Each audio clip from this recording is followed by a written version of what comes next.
Okay, you're going to love this episode. I'm talking with Blake Emal from Copy.Ai, and he is a master marketer. We talk about several things, including why your personal brand would be more important to develop than your corporate brand. You're going to love that part. Plus, how you can feel like your customers are ripping you off. Right, you're not ripping off your customers are ripping you off, how you can do it, and why you want to feel like that. And lastly, we're going to talk a lot about how to build an audience quickly, the exact steps to take so that you can build your audience very quickly.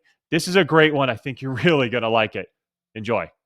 Welcome to SaaS-Story in the Making, the podcast that features the people who made the software world what it is today and the leaders who are shaping the future of technology.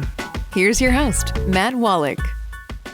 Okay, welcome to SaaS-Story in the Making. I hope you're all doing well out there. Hope everything is going really strong in your businesses. I am excited for today's episode. We are going to talk with Blake Emal. Blake, how you doing? I'm good. How are you doing, Matt? I'm doing great. Let me tell you all about Blake. Blake is the CMO of Copy.Ai. It's an AI-powered digital ad and marketing copy system, and it saves you time and it increases conversion rates. This is a really slick deal. I've heard a lot about it. I can't wait to dive in a little bit more. And Blake has been a leader in marketing and demand generation for years. So definitely heed what he says. It's some great stuff. I'm really interested to see what he's going to talk about and looking forward to our conversation today. So Blake, thanks for coming on the show.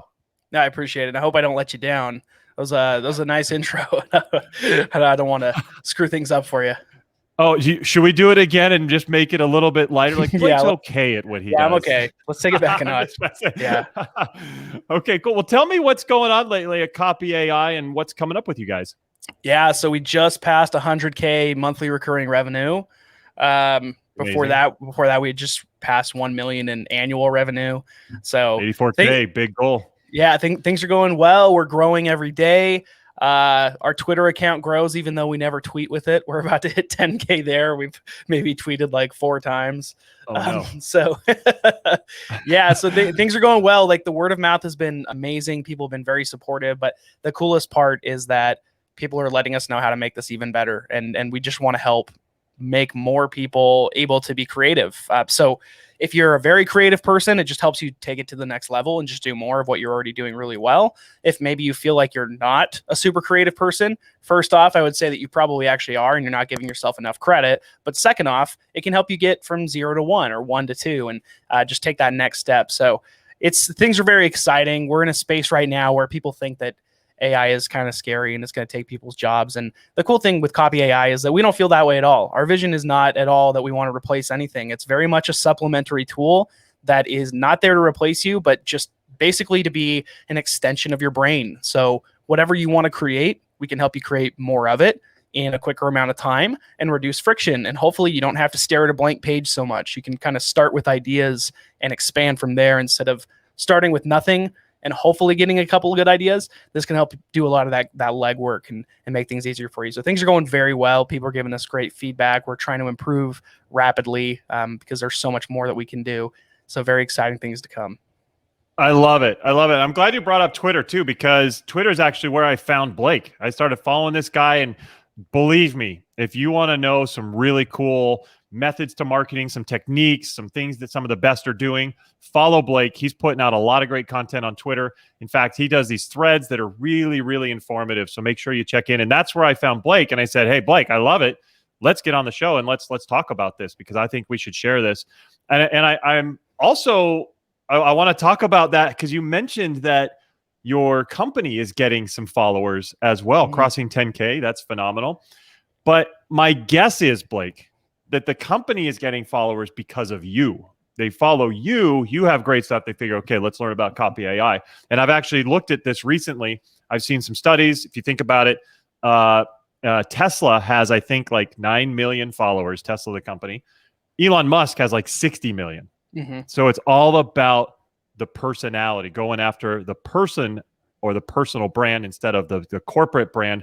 And you think about it also with Microsoft, they have about 9 million followers as well. Bill Gates has like 55 million followers. So it's all about that personal brand. I think you emulate that perfectly. Yeah, I'm pretty close to that 55 million mark too. I'm getting there.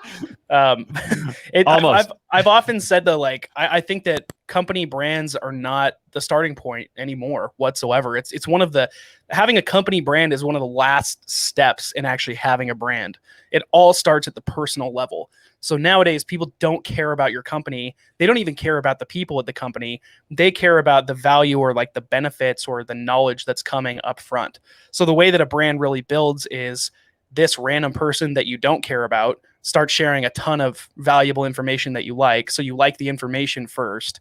Then you start seeing the personality of that person. In addition to the information, you start liking the person next.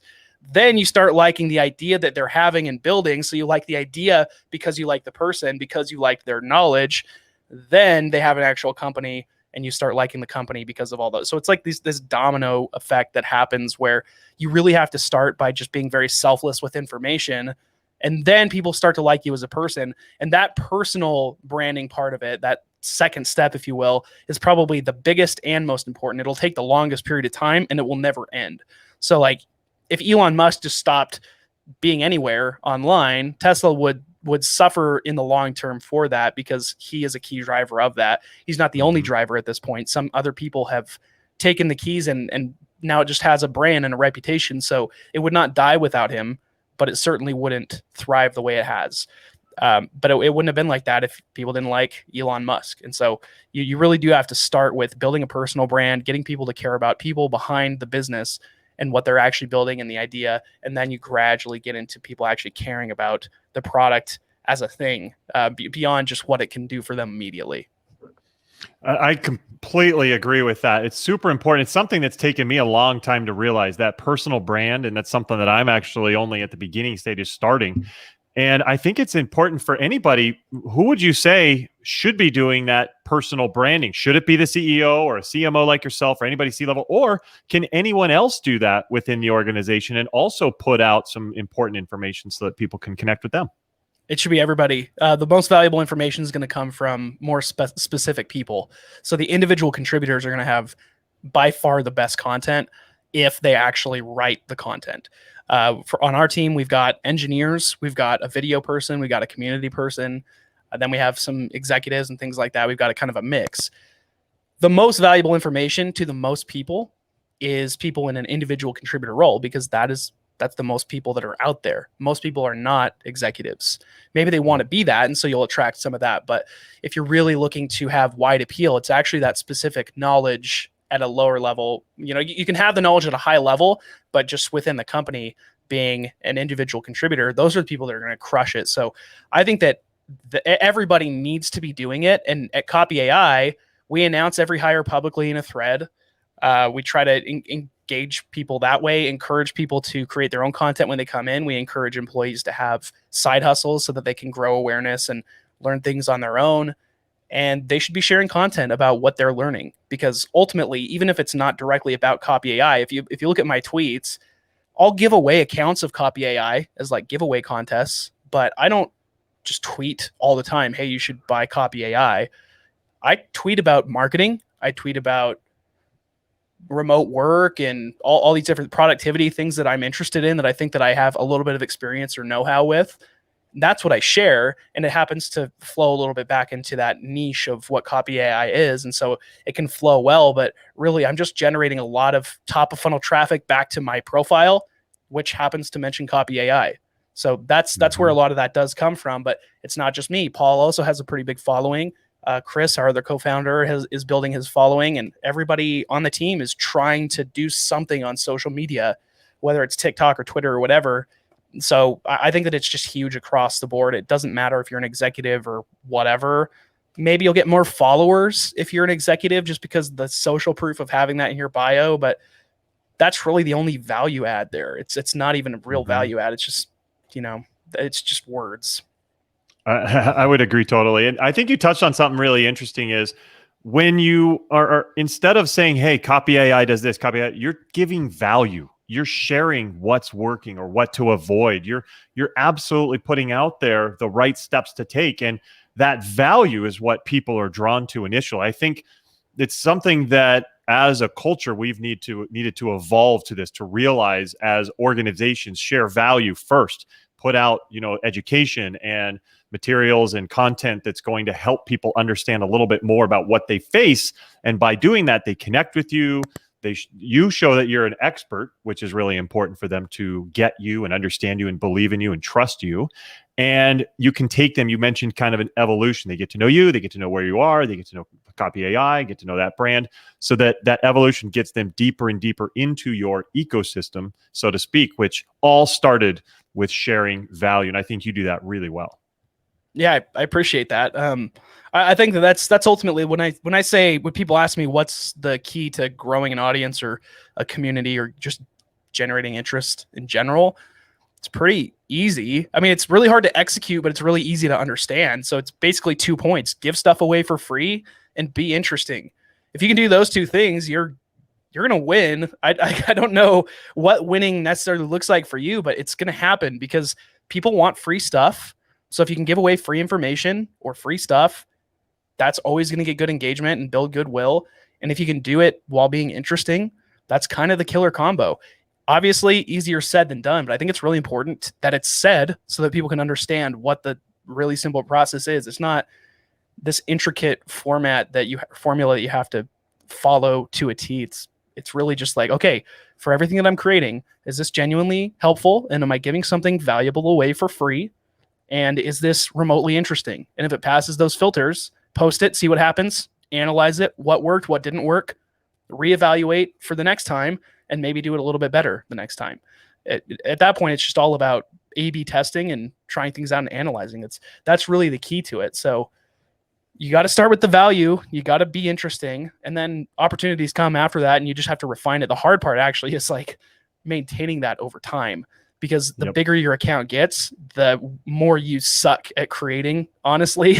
Because when you get to a certain point and everything starts working, that's a very dangerous territory to get to. So you should actually really try to stay small as long as you can and get your engagement way up with a smaller account.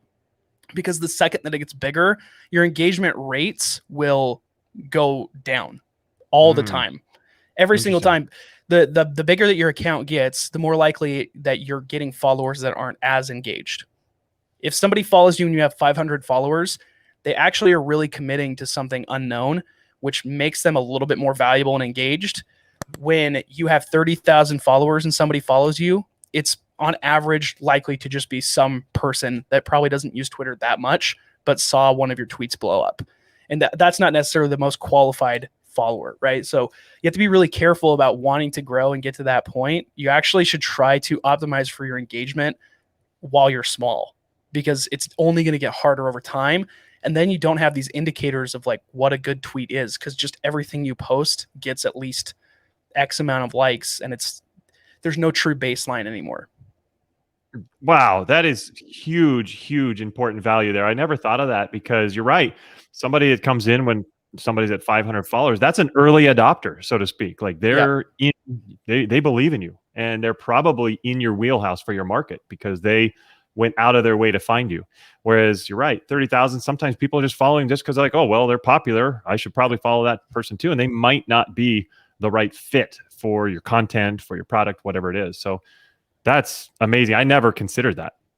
Yeah, it's like follower count is fine, but it's not any indicator of really anything other than other people followed this person, so I guess I'm safe to do that too. But really, it's the quality of the content. So if you're scrolling through a feed, you can tell within 10 seconds that if they've got it or if they don't, or at least if they're on the right path. And if they don't, then you're not going to follow. And if they do, then you might follow. That follower number might serve as some social proof, but it can be really detrimental to your long-term growth, because right now in the past 3 weeks, I've gone from like 13K to 29K. And wow. So it's been a pretty big leap in the past 3 weeks, because I've been publishing a lot of threads. So it's a lot of words that I've been putting together on Twitter to get that growth. And it's a lot of work, but my engagement's not like that different, honestly. Amazing. It's not like my engagement doubled because I doubled my follower count. My engagement has already been really good proportionately.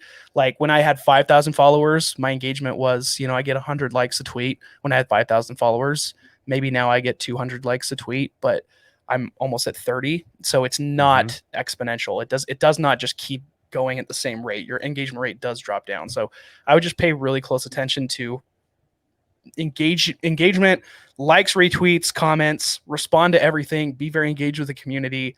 If you grow, cool. If not, the engagement's what matters anyway, because that's where you can sell things. That's where you can sell ideas and products.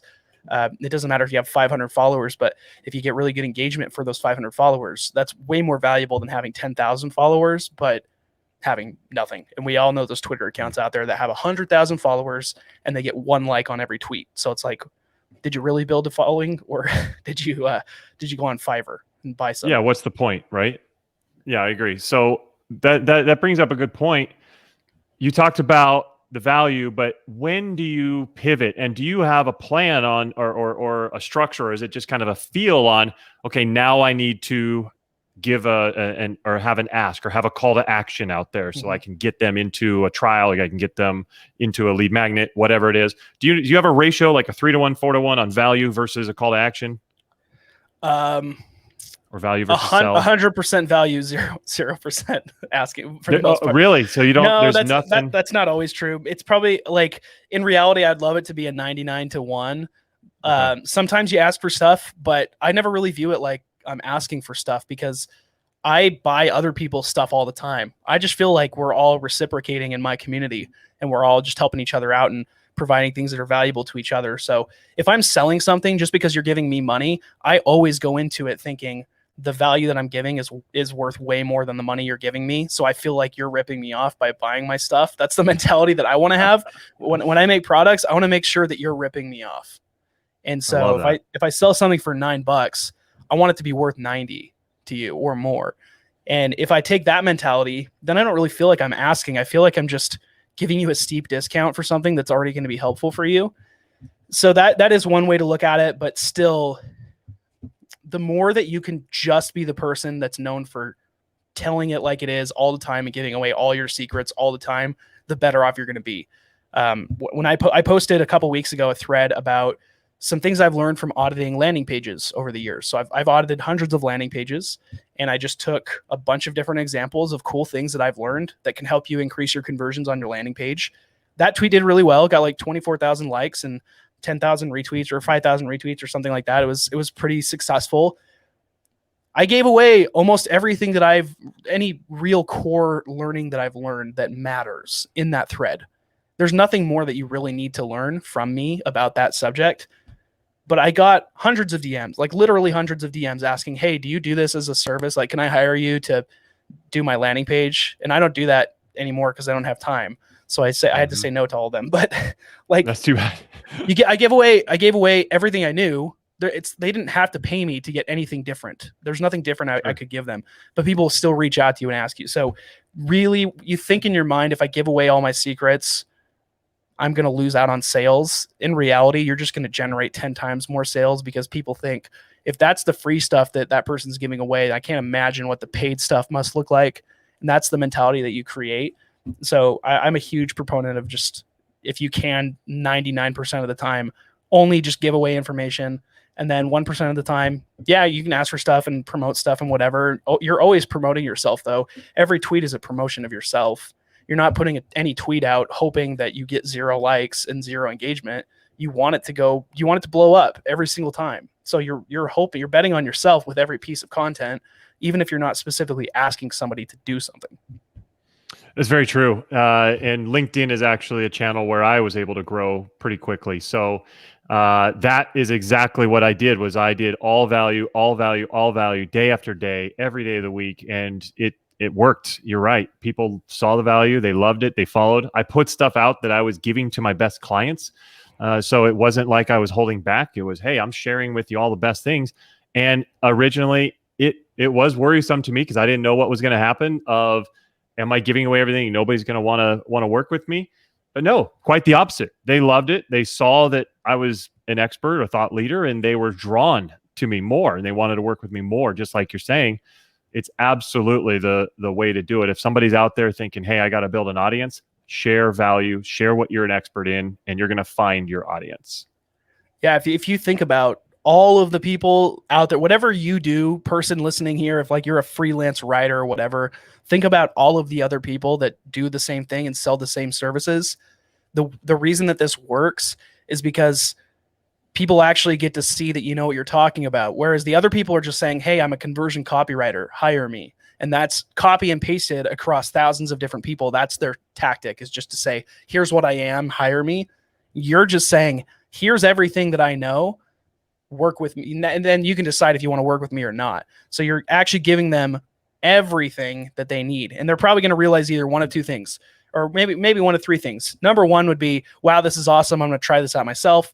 Number two would be, wow, this is amazing, but I would never have time to do this. I'm going to hire a person to do it for me. Or number three would be, this is amazing, and I think that this person probably has way more that they're hiding, which usually is not honestly the case. Most people that do this just give away everything, and there's not a whole lot more to it. But that personal consultation can kind of take that same advice to the next level. So there are a couple of different scenarios that's it where it right works, there. but yeah, there's so much value in just giving away everything. Yep, exactly. I agree. And I like the third one where people realize, hey, this is free. I can go find that here. I can go over to find it on YouTube from his post there, or if I can go into his Twitter. But when you work with somebody directly, you actually get everything kind of compiled neatly, and the guide holding your hand, showing you exactly what to do. That's what I found with my clients that they appreciate. Yeah, I've got a lot of the stuff out there that I teach for my clients, but to be able to just have me show them step by step, here's exactly how to do it, makes it a bit easier. Oh yeah, for sure. 100%. Awesome. So I want to understand Copy.AI. I mean, this is a slick application. Essentially, I'll let you kind of speak to it, but how does Copy.AI coming up with, your marketing copy do better, or how is it separated from other platforms who are doing something similar? Yeah, so there are a couple of differentiators. First off is the team that we're building. So obviously we have a pretty robust team of very talented people that are engineering the death out of this thing, and we're making this as amazing as we possibly can down the road. So there's a lot of stuff coming, image generation possibly down the road as well. So like describing what you want created as an image, and it will actually draw it for you, type of thing. Wow. So there's some big cool stuff coming down the road. But to give like a really brief overview of what it is, how it works, it's built on a model called GPT-3, which essentially is an AI text generator that uses words as tokens, and every token is iterated based on the token before it. So if you think of a normal sentence that you would speak, you could be like, there is a dog. So you would start with there would be the first token. In reality, that the word there could actually, the next word after that could be an infinitesimal different amount of variations, or so many things you could say after the word there. In that case, if we give it direction and say, I want to say there is a dog, and then expand on that, the results could actually take that and build upon it, maybe create a story formatted a certain way.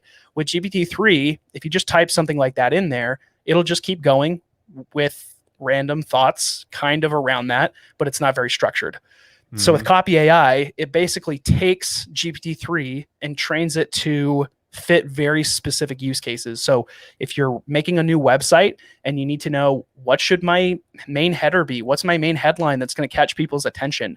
If you just describe what your product is, it can actually help you come up with instantly dozens of different results for what that headline could be. And you can copy and paste whichever ones you like and take them and edit them and whatever. And so it's basically a generator of new ideas based on ideas that you kind of already have, but maybe even you don't. So if you want to start from scratch writing a blog post, you can start in the blog ideas tool and say, all right, well, I'm in the productivity niche, so I kind of want to write something about the importance of taking notes with pen and paper over a digital screen. And so that if that's like the general thing maybe you want to write about, but you don't know what the actual blog idea should be or how to make it more specific, you can put it in the blog ideas tool. It'll come up with dozens of ideas instantaneously that you can maybe select from. Then from there, you take one of those ideas you really like, you put it into the blog outline tool, and it will actually break down what the outline for that blog should look like, or give you multiple instances of outlines. Wow. And you can pick and choose how you want to do that. Then from there, you can actually write full paragraphs based on the outline bullet points. Then from there, you can take that and change the tone of the entire thing. So if you notice that it's a very serious tone and you want it to be a little bit more playful, you can actually change the tone of that entire blog, and it will rewrite it so that it just sounds a little bit more playful or a little more witty or a little more bold.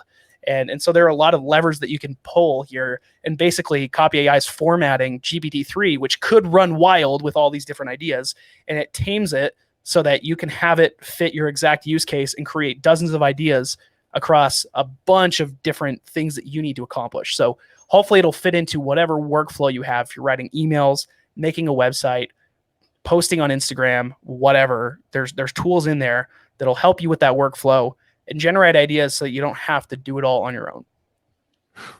That sounds incredible. I appreciate that rundown because I knew a bit about it, but that's even deeper. And that absolutely seems like a game changer for a lot of companies. And I mean, you said you have, you've reached the $1 million mark and above 100K MRR, and now over 100,000 people signed up for the program, right? Yeah. 100. Wow. Yeah. I'm over 100K for sure. Wow. Yeah. Wow. It's crazy.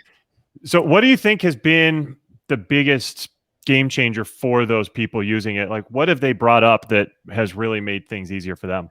Some of the big things we hear is like speed. So that's the number one. People can't believe how quickly it helps you get to an idea and get to a finished product. So if you think about writing, or just think about starting a business in general, you know that it's possible. You know that you have the stuff online nowadays to do it. It's still way too hard. Harder than it should be, given all the resources that we have and just, well, the internet. It should be easier. If you think about, we never really think about the content that we have to create for that stuff. So if you're starting a new business, you have to write out your mission statement, vision statement. You got to write a whole website. You got to write blog posts. You got to write a press release. You've got to write emails. You got to write there's no limit to what you have to write when you start a new company. If you're starting an e-commerce shop, you have to write product descriptions for every single product that you have. So there's so much that you have to write that you don't even think about. And then you get into that point and it's so easy to lose momentum when you get into that spot. So that speed at which you can just plow through that process is massive for people. Instead of saying like, okay, I've got 100 new products that I want to put on my new clothing e-commerce shop.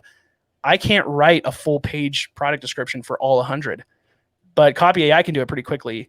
So I'm going to patch it in and just give a little bit of context for each.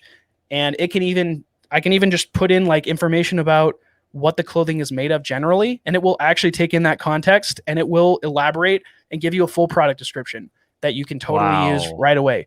So imagine being able to do that and automate that process a lot more so that you can take what would take you probably hundreds of hours to do and maybe do that in a few hours. So the speed that you can blitz through that part where your momentum would normally be killed is massively beneficial. It could ultimately be the difference between you actually starting the business or not altogether. So that's definitely a huge one, is the speed, the friction of creativity. So like I mentioned, some people don't feel like they're creative, but this basically helps you generate ideas. So if you don't feel creative and you just have one seed of an idea that you don't feel is there at all, it's only halfway there, if that, put the halfway idea in there and see what comes out. And maybe we can start elaborating on that with you, and you can generate dozens of ideas instantaneously to do that. So those are two of the main ones. But again, we're just trying to fit into everybody's workflows and what they're doing every single day. So if you're working in an ad agency and you write 100 ads a day, well, we could probably make that a little bit easier so you can do more and be more creative and take yourself to the next level. So again, it's not about replacing people. It's just a supplement to what you're already capable of. That seems incredible. I know sadly we're out of time. I definitely want to make sure people learn more. So what are the best ways for people to learn more about Copy.AI, as well as where can they follow you? Yeah, so just copy.ai, really easy address to email or URL there to copy.ai. There's a 7-day free trial. So go check it out. You don't even need to put in your credit card. You'll just sign in and get in there automatically. We're building out a lot of tutorials as well, so you can have a better idea of how to use the tool and really get in there and make the most out of it. So definitely check that out. If you have any questions about Copy.AI, you can DM us on Twitter. You can DM me personally on Twitter at HeyBlake, and that's where you can find me as well. But if you have any questions about it, yeah, just shoot me a DM. I'm always free to chat, troubleshoot, help you out, come up with ideas, whatever. because I use the tools myself all the time. So I know what I'm doing in there because I'm just an avid user of the tool that I'm marketing. Perfect. That's the way to do it. Well, this has been awesome, Blake. Once again, everybody, we've been talking with Blake Emal from Copy.AI. Definitely follow him. Definitely take a look at Copy.AI as well. Blake, this has been awesome. Thanks so much for coming on the show. Yeah, anytime, Matt. I appreciate it. This was fun. Likewise. And for everybody else, make sure you subscribe. We bring excellent creators and innovators in the SaaS world to you every single week. So make sure you subscribe so you get those every time. You don't miss anything. Thank you for coming. Thank you for watching. Thank you for listening. We'll see you next time. Take care.